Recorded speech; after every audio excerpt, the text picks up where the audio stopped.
All right, Borrelia is a spirochete, and the spirochete is controlled by DNA, and the DNA then produces proteins. So when test materials are manufactured, the Borrelia are grown in huge tanks the size of this table, and then they are made into a pellet, like, packed tight, and then they're digested, and either the proteins are extracted or the DNA is extracted. And then the proteins are then placed in paper carriers, and they're used for diagnostic testing. So the ELISA test has the proteins of the Borrelia on a paper disc, and the Western blot has the proteins spread out in the ladder array on a paper strip.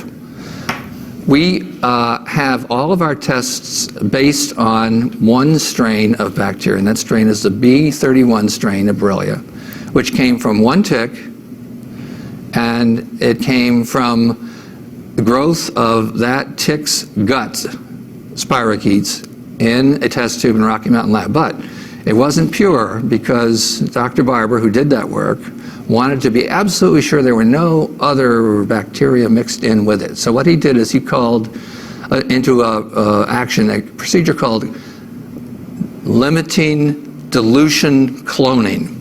And that meant that if you have a test tube with 10 million bacteria and you dilute it and dilute it and dilute it and dilute it and dilute it, there'll come a time after a series of dilutions where there's only one spirochete left in the entire test tube. And he did that. He cloned this B31 strain to one spirochete in a test tube, and then allowed that to take off and grow and grow and grow and become a huge cell line, which now is the basis for all of our USA test kits.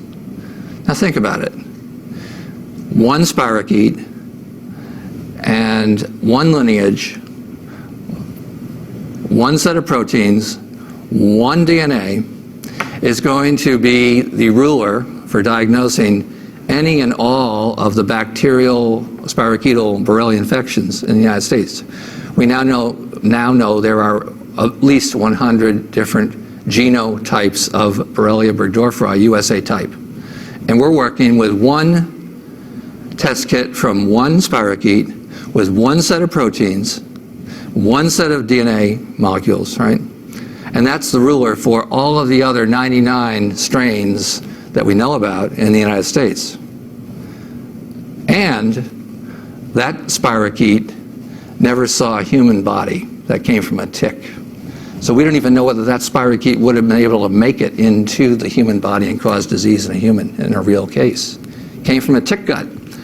So there's a lot of flaws in relying and betting the ranch on one spirochete and it's all its progeny and one test kit, because we have many strains of Borrelia in the United States and other strains around the world, and those do not react very well with our USA test kit.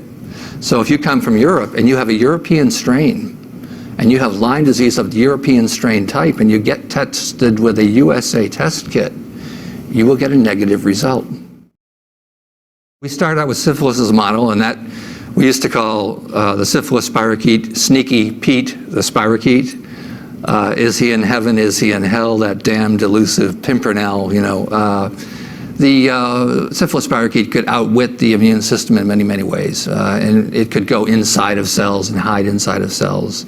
It could hide in areas of the body which we call sanctuary sites, where the immune system doesn't get to very easily, like it hides in brain, because brain is a sanctuary site. It hides in the eye, because the eye is a protected site, and the immune system doesn't get into the eye and the inside of the eye. And there are other areas of the body where these sanctuary sites exist. So hiding inside cells, hiding in sanctuary sites, two ways. There's a third way that is now coming into fore, and that is actually cloaking of the spirochete with molecules that include parts of the normal human molecular blood structure called complement proteins.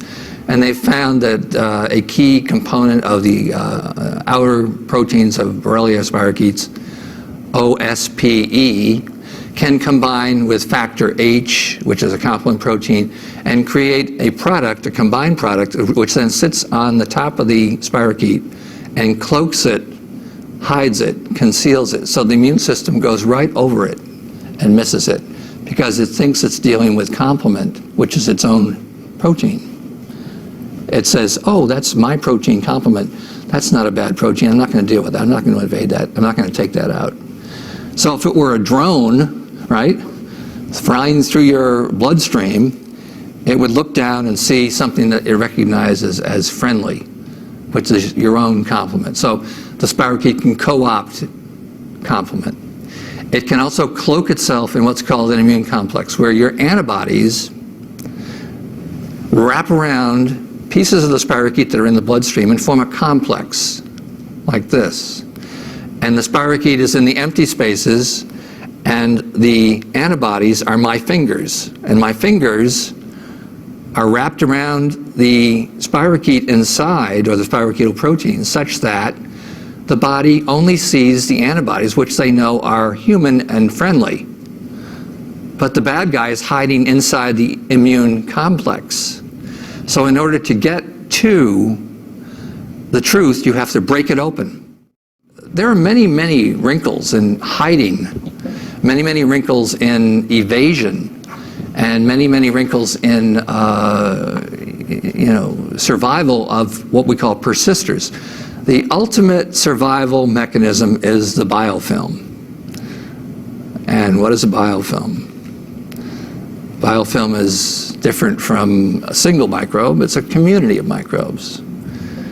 And the community of microbes are specialized. So you have the equivalent of carpenters, electricians, accountants, sanitary engineers. And all these specialized members of the community have specialized functions which are different from the single microbe which started the community growing. And they surround this community with a protective layer of what's called extracellular matrix. It's a protective layer of material that includes DNA from the bug, proteins that came from bugs that were once living but are now dead, and they form a glue that holds the community together. The community is serviced by its own waste removal system. It has canals, water canals, so nutrients can flow in and waste can flow out. It has its own communication system. It has both nano wires, like electrical wires or telephone wires. It has nano tubes. And these are all methods where the community members communicate with one another, and they know what's going on the East 40 or on the West 40 or in the central area of the community, and they all know what's going on in every area of the community in every moment. And so this is a very sophisticated system of microbe cellular organization which evades the immune response and promotes survival and promotes chronic infection.